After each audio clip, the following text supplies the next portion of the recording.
Throughout my political career, I have emphasized the importance of environmental awareness. As a result, I have become its most prominent and popular advocate. If such a statement doesn't seem a bit vain, then I do not know what would.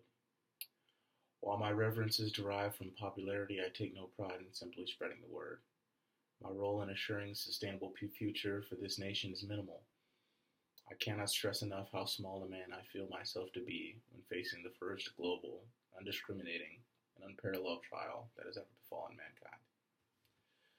The nature of mankind and the history of America has been a long walk, with each step purging the fear, hatred, bigotry, racism, and intolerance, dethroning thousands of corrupt leaders, divine impersonators, and mass murderers, breaking the thousands of chains that tether us to mankind's finite potential, which we have exceeded at every crossroads we believe to be our final demise, so that we might look in the mirror and find something just a bit better.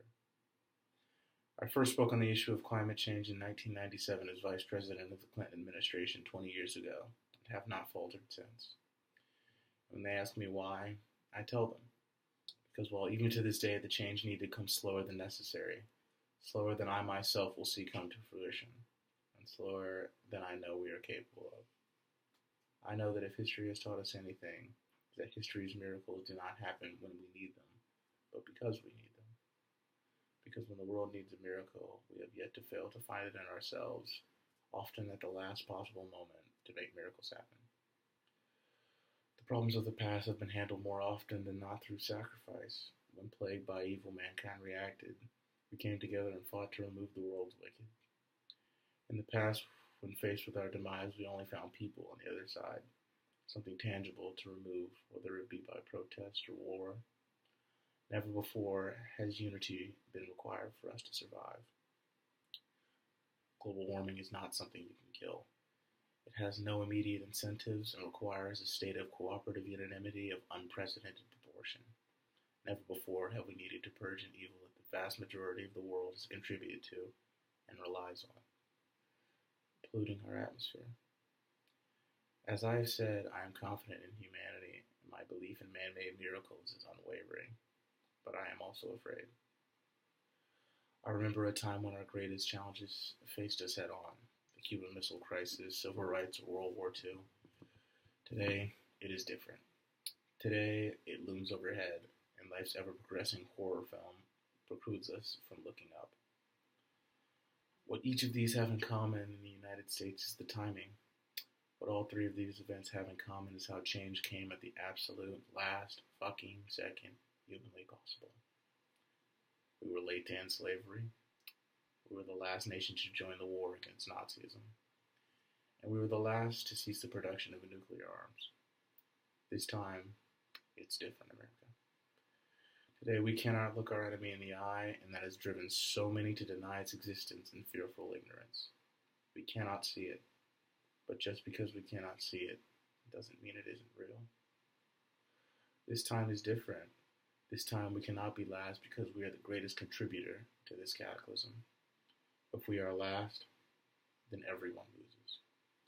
And be very clear, there are already people taking losses as a result of climate change. We are both the chosen savior and the greatest evil in the world in this context. The Darth Vader of climate change, if you will. We have been on the dark side of this cataclysm for a long time, but it is not too late. For I sense the good in you, America. The way forward is difficult, yet difficult as it may be, it is little more than a choice. A choice between right and wrong. A choice to continue into the unknown or to accept and knowingly create our own demise. We won't be here to see it, but our children will. And the irony will be that our children will feel the effects so much more than we have. The moment when having asthma is more common than not. The moment when cancer becomes a question of when instead of if. The moment when clean drinking water becomes a luxury, even for the affluent American. In this moment, I guarantee we will see change. An unrivaled display of self-sacrifice and bravery. It will not save them. The difference being that if these things continue, they will never have the opportunity to save themselves. That chance is ours, and ours alone.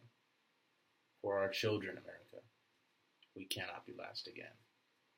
We will not be last again. I know we won't.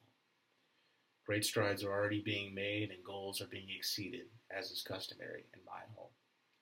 Because America is the land of 300 million ideologies, and none of which warrant failure. The land where can done means that it will be done. The land of the free and the home of the brave. So if you're up to it, and I know you are, then let us shock the world one more time.